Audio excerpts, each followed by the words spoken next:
Morago ga malatsi a le 12 go santse go ise go tlhamiwe khansele, baagi ba re seno se kgoreletsa thebolelo ya ditirelo. Tshale re tlhophile ka di 14 tsa December.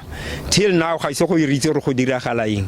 Makhanselara isa a ikanisiwa a ritse gore go etsagalang nou yana mo Lichtenburg. Makoko a sepolotiki ona a botsolotsa gore a matsatsi a le 14 a gore khansele e be tlhamilwe ka ona fitile kgotsa jang.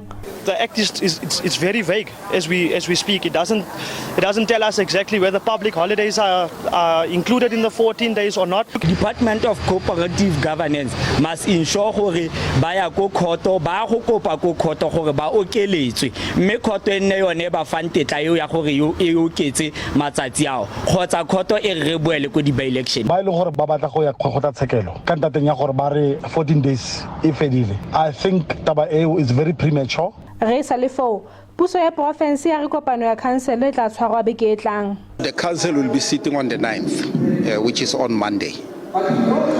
Now councillors are going to be sworn in on Monday. The speaker is going to be elected, exco is going to be elected, the mayor is going to be elected.